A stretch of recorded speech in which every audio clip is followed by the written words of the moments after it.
Amigos, muy buenas tardes.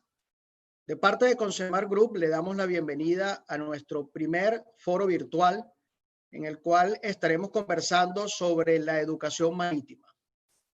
Mi nombre es Héctor Arismendi, soy capitán de altura de la Marina Mercante Venezolana y me corresponde el honor de ser moderador en el día de hoy con un excelentísimo panel de expertos en esta materia, como lo son los doctores Alfredo Viso por Venezuela, el doctor Roger Ríos por Costa Rica, el doctor Juan Jordán por Panamá y nuestro amigo de la casa y colega Jesús Martínez, el doctor Jesús Martínez por España. Quiero aprovechar la ocasión para invitarlos a visitar nuestra página web consemargroup.com, así como nuestras redes sociales, donde encontrarán la programación de nuestros cursos en la modalidad online y virtuales, los cuales tienen un descuento especial por la coyuntura global que estamos viviendo actualmente. El empresario Warren Buffett dice que el riesgo viene de no saber lo que haces. Esta frase me retumba en mi mente cuando observo lo delicado que es nuestra actividad marítima y la importancia que tiene entonces nuestra educación y nuestra capacitación. Veremos cuál es la tendencia en la formación marítima en Europa.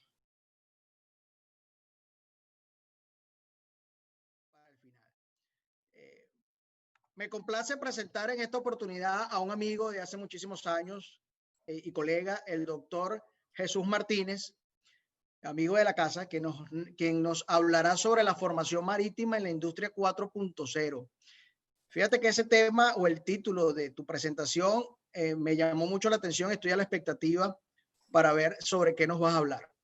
El doctor Jesús Martínez es doctor en ciencias e ingenierías náuticas, director del máster y de la carrera universitaria en logística, cadena de suministros y negocios marítimos del Tecnocampus de Mataró, de la Universidad Pompeu Fabra, profesor doctor de la Universidad Politécnica de Cataluña, director de tesis doctorales y presidente de RIDERPOR, Red Internacional de Expertos en Puertos y Costas.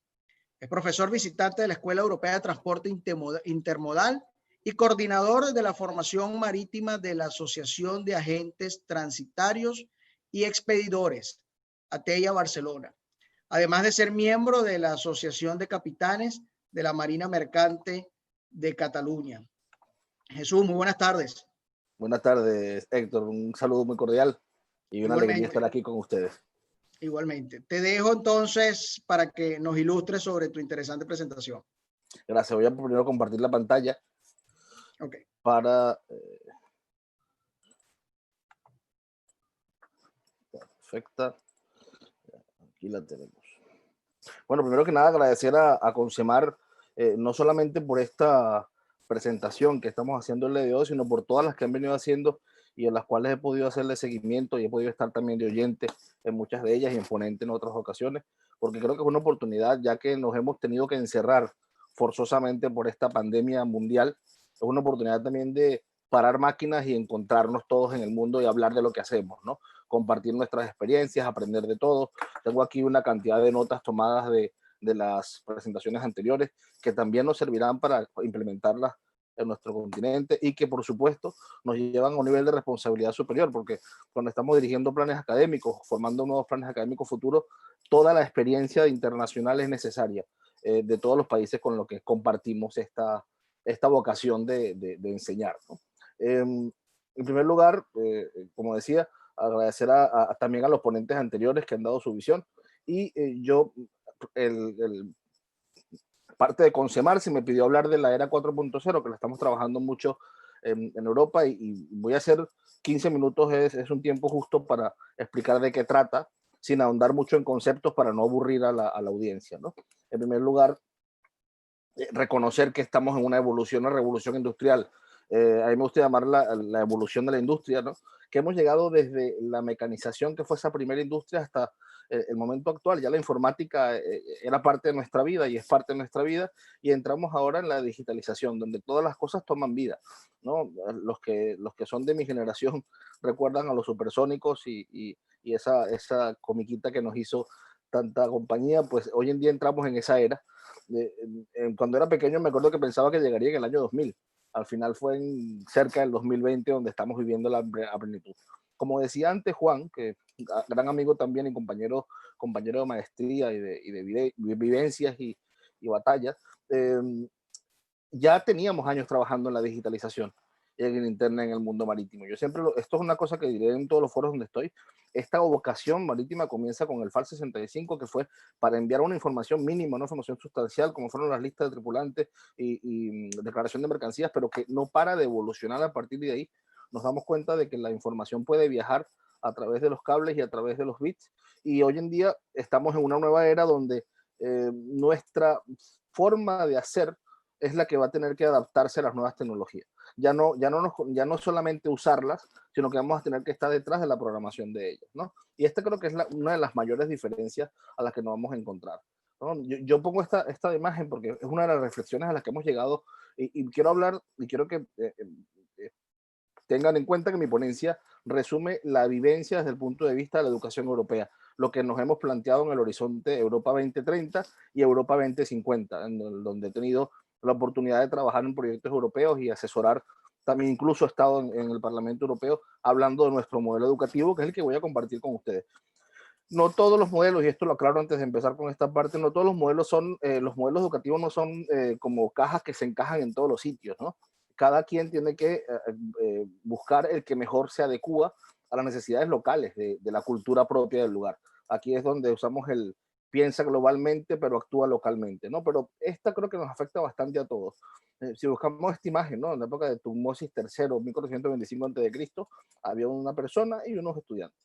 Llegamos a 2020 y es que, perdonar, pero estamos haciendo lo mismo en muchos sitios. Seguimos teniendo un profesor o una profesora que está explicando algo y un grupo de personas que está escuchando y está aprendiendo. Eh, la generación actual, la mentalidad actual a veces nos pregunta, ¿en serio vamos a seguir haciendo lo mismo? ¿En serio vamos a seguir no cambiando este paradigma? Y leía comentarios antes en las preguntas, ¿no? De la presencialidad a la no presencialidad. Va más allá de esto. Va a alternar la tecnología con la presencialidad también, ¿no? Que es un poco lo que quiero. Y estamos hablando de perfiles diferentes, de mentalidades interconectadas, de personas que ya no necesitan buscar la información, sino que tienen el acceso directo ya a través de los teléfonos móviles, de los relojes móviles, de cualquier dispositivo electrónico. Y aquí hay un punto importante en que sí quiero entrar, que es el que muchas veces nos dicen que hay sobreinformación, ¿no? Porque se nos informa de tantas cosas y a la vez el estudiante tiene acceso a tanta información de diferentes partes de la industria que están desinformados. Y estoy totalmente en desacuerdo con ese término. Yo diría que si estás desinformado es cuando no tienes información, y ahora con tanta información lo que generamos es confusión, estamos generando basura cognitiva, estamos ensuciando el ambiente de conocimiento y estamos hablando de confusión. Y es precisamente lo que nos pasa y donde tenemos que colocarnos a nivel de educación, en formalizar científicamente, en formar a nuestras futuras generaciones para la era en la que nos estamos adentrando, ¿no? Yo pongo aquí el ejemplo, ya en 2018 hablábamos de el primer buque portacontenedores eléctrico autónomo zarpará de Noruega, o sea, zarpó en ese año. Por supuesto, todavía no tiene licencia de permiso de navegación como buque autónomo.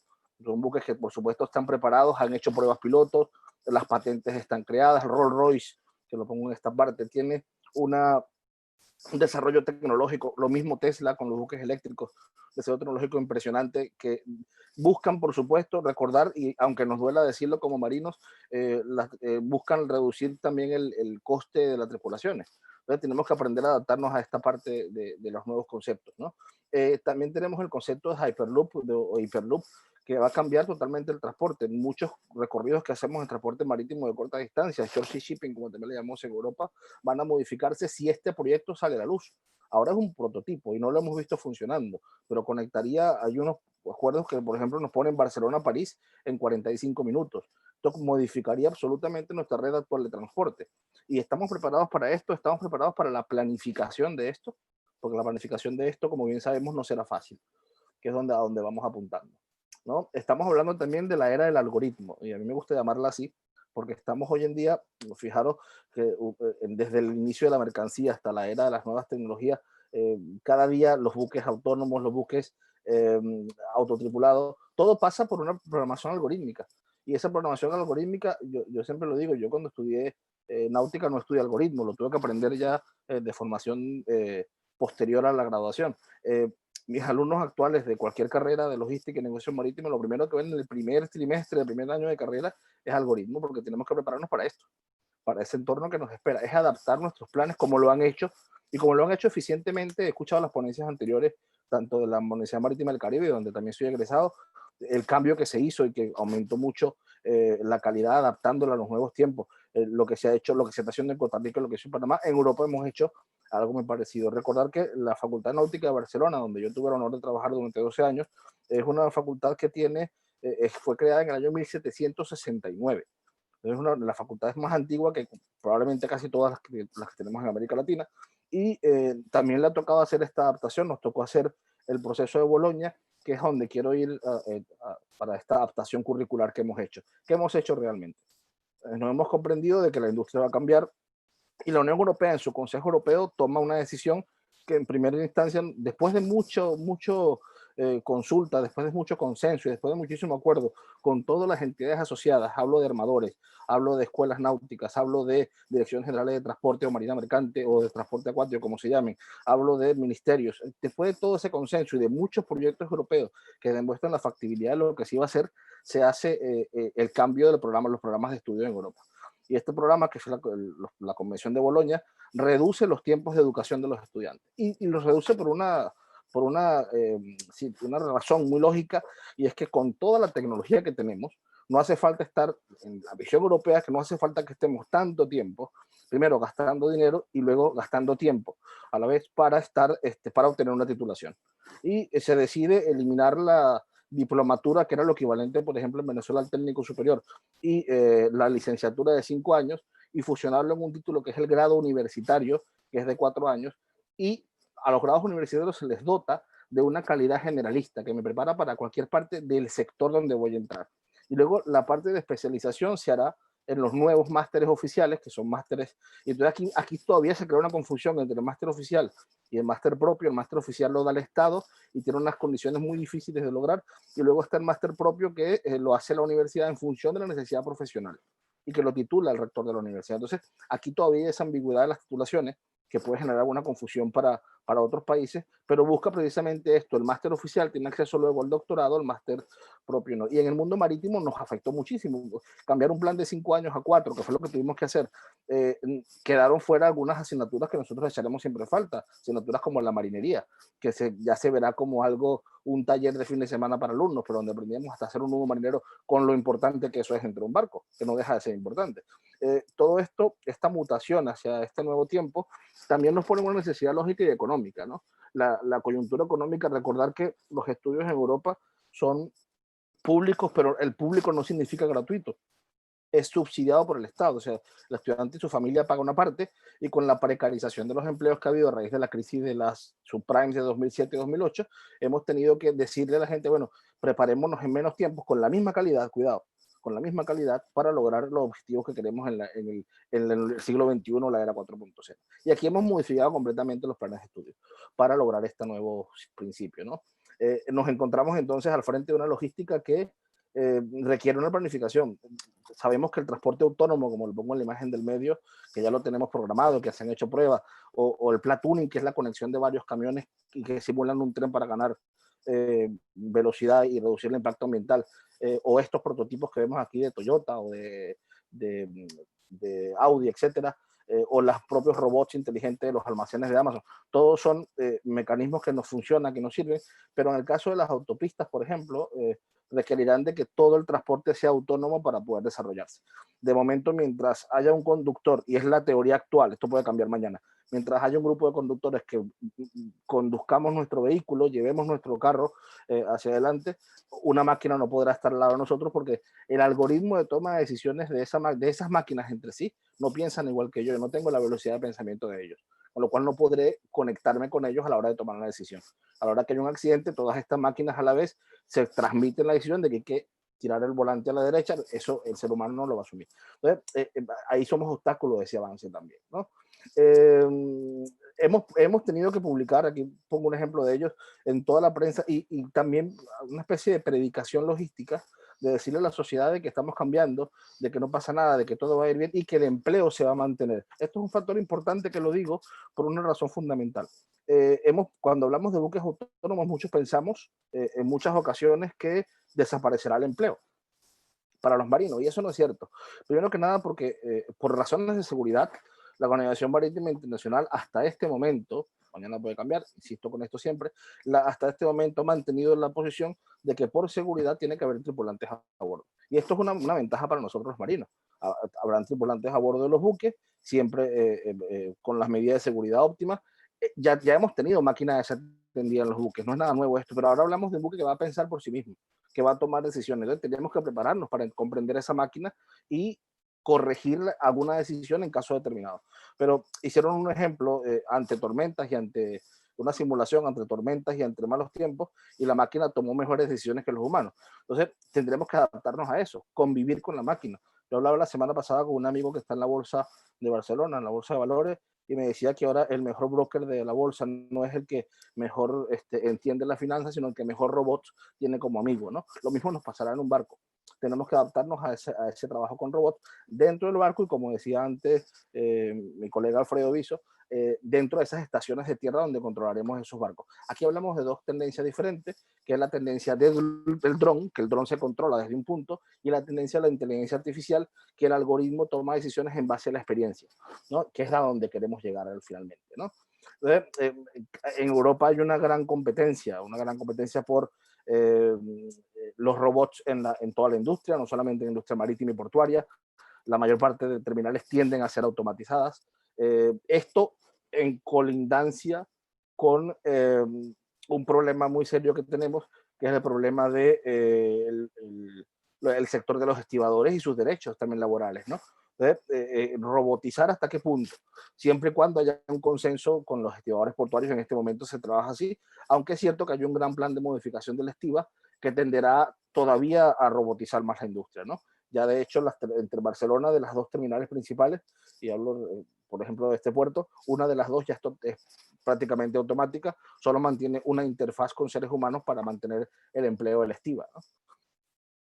Y con esto hay un factor importante, que la economía también va a cambiar. Imaginar una sociedad donde, por ejemplo, nosotros que estamos en el mundo de la ingeniería marítima, o la ingeniería marina, o náutica, como le llamamos en España, vamos a tener que estar vinculados a nuestras máquinas. Pero es cierto que hay empleos que van a desaparecer, y por eso se está estrenando a nivel mundial con factores en pro y en contra, la renta básica de supervivencia, o un sueldo a las personas simplemente por ser ciudadanos de un estado, ¿no? Un sueldo mínimo para ayudar de subsistencia. Y esto se tiene que ver con la modificación de la economía. Se está hablando también de que los robots paguen impuestos. Esto tiene mucho tiempo dando vuelta. Si yo tengo tantos robots en la industria, ¿cuánto impuesto debe pagar cada uno para cubrir y ayudar a la sociedad que está dejando sin trabajo? O sea, hay mucha modificación, no solamente tecnológica, hay mucha modificación también a nivel legal y a nivel social que tenemos que aprender con esto, ¿no? Pero claro, esto, otra vez lo digo, pasará por las aulas de las universidades. Y aquí quiero hacer una diferencia muy clara. Nosotros diferenciamos muy bien en Europa la formación náutica, y aquí me refiero a la ingeniería y la técnica, la ciencia y el arte, como bien la conocemos, de la náutica, y los negocios marítimos, que lo tenemos como dos mundos que, si bien es cierto, aquí lo pongo muy bien, están unidos por la misma actividad, las formaciones son complementarias y a la vez se retroalimentan entre sí. Pero sí es verdad que lo tenemos separado, incluso en universidades diferentes. Y lo tenemos separado porque la visión de la ingeniería requerirá de mucho más aspectos de ingeniería, de mucho más aspectos de robotización y mucho más aspectos de técnica, que la visión de los negocios, que cada vez tenderá más a una noción por ejemplo, del blockchain, que hablaré ahora un poquito de ello, que es utilizar el blockchain para los negocios marítimos, ¿no? Y es la integración holística de la logística, es el concepto en el que nos manejamos ahora. Entonces, partiendo de estos dos escenarios, tener en cuenta, y esto lo digo con una profunda autocrítica, y a la vez una capacidad de adaptación que tenemos los marinos. Normalmente un marino le cuesta estar sin trabajo porque sabemos hacer un poco de todo, ¿no? Entonces, cuando terminamos de hacer la parte de navegación, casi siempre hacemos un intrusismo a un área que consideramos nuestra y que no está nuestra, pertenece al mundo de los negocios, pero ya la hemos colonizado, que es el área de los negocios marítimos, ¿no? Pues tendremos que formarnos para esos negocios. Esos negocios también estarán dominados por estas máquinas y estos algoritmos, y ya lo están, de hecho. Ahora mismo El máster que yo dirijo en logística, cadena de suministro y negocios marítimos va de esto, profesionales de cualquier sector, incluso bastantes náuticos que vienen a hacerlo y se encuentran con un nuevo escenario en el negocio internacional que nos permite mantenernos en la misma dirección, ¿no? ¿Cómo lo hemos hecho con esa visión europea en el campus donde yo trabajo? Y quiero compartir esta experiencia personal, ¿vale? Primero que nada, reforzando el talento emprendedor, que es la visión fundamental de nuestros estudios, que el emprendimiento, que la idea, que el estudiante que tenga una idea de negocio, que tenga una idea de cómo generar una solución al transporte marítimo, una solución a la logística, no se la guarde, que la ponga en práctica y que nosotros como universidad le vamos a ayudar a que la saque adelante, ¿vale? Entonces, con tres pilares fundamentales, que es la profesionalización en la educación, la internacionalización y el emprendimiento. Y les pongo la lámina original, que la dejé en el idioma original, que es en catalán, pero bueno, todos los estudiantes de nuestros grados, posgrados y máster se basa la educación en estos tres pilares. Profesionalizar, crear habilidades para que trabajen. Queremos formar personas que vayan directo a trabajar. Esto en náutica no nos es ajeno, siempre hemos sido así. Internacionalización, en conexión total con los convenios internacionales. Nuestros estudiantes viajan normalmente en la carrera a un destino dentro de Europa o fuera de ella para conocer otra realidad y aprender otra historia. Y luego, ahora hablaré cómo hemos hecho para meter el emprendimiento en esta nueva tecnología dentro de los estudios. Hablaré ahora también un poco cómo ha sido nuestra fórmula. Ahora mismo en nuestro campus, pongo un ejemplo, tenemos 119 acuerdos con 119 universidades de 33 países. Normalmente recibimos al año 162 estudiantes de otros países y de los nuestros hay un promedio de 80, 70, 80 estudiantes que salen cada año, ¿no? Y también estamos en la red de universidades emprendedoras que hemos formado parte de esa red, que es una red de universidades que, repito, no solo estamos creando el concepto de trabajador para la industria, sino el concepto de innovador, de creador, para que también genere empleo y riqueza a sus compañeros y a la sociedad en la que nos movemos, ¿no? Y sobre todo en esta era digital. Les pongo un ejemplo, muchos alumnos nuestros están creando consultoras para enseñar a exportar a la sociedad que tiene un producto que tal vez puede venderlo en otro país. Otros proyectos de emprendimiento son las aplicaciones móviles para el transporte terrestre o transporte de mercancía a través de contenedores, de tráiler, etcétera, en las carreteras europeas. Todas estas aplicaciones las llevamos también al mundo académico, ¿no? Que es lo que estamos queriendo con esto. ¿Cómo lo hemos logrado? Conectar la universidad con toda nuestra universidad. Hemos decidido que no puede estar aislada, no puede estar al margen de lo que pasa fuera en la sociedad. Entonces, yo aquí pongo varios ejemplos, pocos de ellos. Lo primero es las prácticas obligatorias. Esto ya lo hacemos en el mundo marítimo, nosotros en el mundo logístico también lo hacemos. Tenemos unos créditos de prácticas obligatorias que tienen que ir a la empresa donde quiera. Nosotros generamos una bolsa de trabajo que le llamamos bolsa del talento, para que las empresas nos pidan gente, que seamos una cantera de esas grandes empresas.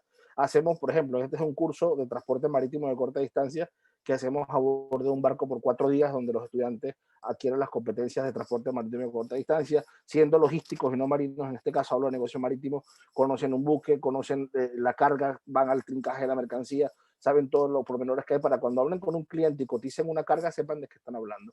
Hacemos el programa Fórmate en el puerto, donde cada una de las entidades de la autoridad portuaria tiene una clase, una ponencia y explica a los estudiantes su forma de hacer las cosas. Si vamos a hacer una asignatura especializada, por ejemplo, logística del textil, traemos al especialista que le explica a cada uno de ellos. Y luego es importante, para poder adaptarnos a este nuevo mundo, nos hemos dado cuenta de la necesidad de conectarnos con la gente que sabe que no está en la universidad. Porque a veces tenemos el error de pensar que todos lo sabemos lo que estamos dentro de la casa de estudios y no es así. Por ejemplo, en este caso hemos invitado a una empresa de software de ERPs en logística y transporte marítimo que venga a explicarle a los estudiantes cómo montan ellos todo el software, y los estudiantes pueden hacer prácticas con estos para conocer cómo operar estos ERP que los esperarán en el mundo laboral posteriormente. En este caso tenemos una profesora desde México que nos explica todo el sistema medioambiental. Nos explica la doctora Lina Pascual, una compañera de trabajo, nos explica desde Campeche cómo se gestionan las aguas residuales en los puertos, cuál es el problema de contaminación que estamos generando, cómo tomar conciencia. O sea, conectarnos con todo el conocimiento, ¿no? Para poder hacer realmente una formación integral. Esto es una de las cosas que nos ha exigido esta nueva era. En los trabajos finales, ¿cómo los hemos transformado? Originalmente un trabajo final era un trabajo monográfico, una tesis, llamámosle tesis de grado en algunos sitios, que le llamamos trabajo final, donde el estudiante daba algo, explicaba un tema, y este tema muchas veces quedaba tristemente guardado en una biblioteca. Y digo tristemente porque probablemente en pocos años iba a tener otros libros encima y no iba a ser aprovechado. Hemos decidido innovar en eso y hemos decidido crear, aquí vemos un trabajo final científico, como toda la vida, un trabajo final que puede ser emprendedor, es decir, mi idea de negocio puedo dársela a la universidad y que la universidad me ayude, me coloque un tutor y un tutor empresarial también si hace falta, para yo generar una idea de negocio. Y aparte, para este tipo de trabajo creamos un premio que es el premio Creatic, que es que los que quieran hacer este trabajo concursan en un premio de emprendimiento. Y lo último es un plan que se llama la intervención empresarial, y es que si un alumno está trabajando en una empresa haciendo sus prácticas, sus pasantías, y consigue algo que cree que puede mejorar, se lo plantea a la empresa y su trabajo final de carrera pues será en base a eso. Estas tres modalidades nos permiten, como dije antes, dar tres soluciones diferentes a todos los estudiantes que tenemos. Entonces, es una comprensión global de la logística, es una comprensión desde donde se origina, desde la mercancía hasta toda su distribución y las redes que se generan posteriormente, con una conciencia, por supuesto, sostenible. Es una concepción holística. Hay gente que le tiene miedo a esta palabra, yo la uso sin ningún estupor. Una concepción holística y global en la cual tenemos que adentrarnos y que no podemos estar aislados de la sociedad ni de la empresa. Y de aquí nace el concepto de SMART que tanto hemos nombrado, ¿no? El SMART es la conexión entre todas las instituciones que estamos trabajando. ¿A qué nos va a ayudar? Nos ayuda el Big Data a automatizar procesos de rutas, a optimizar costos de distribución, menos vehículos por kilómetro recorrido, a mejorar el nivel de servicio. Nos crea también una dependencia de la tecnología, lógicamente, y en la era del comercio electrónico, como estamos ahora, pues nos ayuda muchísimo a generar, hay un factor importante, que el Big Data, con la experiencia del Big Data, nos permite generar soluciones a los clientes mucho más acertadas, ¿no? Pongo un ejemplo, entregar un paquete a un cliente en su casa, ese paquete que ha recorrido kilómetros por el planeta para llegar hasta un domicilio de un cliente, requiere de muchísima planificación de ruta. Y justamente cuando llego a la casa del cliente no se encuentra, hay un transporte fallido y un coste adicional que alguien tiene que asumirlo, no va a ser el cliente porque no estaba en casa. Gracias al Big Data hemos encontrado soluciones como la creación de buzones de entrega, como le aviso al cliente a través de una aplicación, estoy a tantos metros. Esto lo recomendó el Big Data en base a la experiencia hecha. Estoy a tantos metros de tu casa, recoge el paquete en tal sitio, ¿no? Todas estas soluciones no las teníamos como seres humanos, ¿no? Y luego, bueno, ya finalizando, para no extenderme más, hablo de cómo el blockchain está modificando el transporte marítimo, ¿no? Y esto es algo que es muy complicado, pero bueno, lo dejo aquí, requiere muchísimo estudio, pero es cierto, nos cambiará la forma incluso de gestionar la documentación marítima en el futuro. Esto está en pleno desarrollo y hay empresas que lo están MERS, por ejemplo, ha entrado en un proyecto de blockchain, Kuninagel ha entrado en un proyecto de blockchain donde se transformará completamente la industria marítima, ¿no? La idea es que toda la cadena logística esté conectada a través de un solo nodo.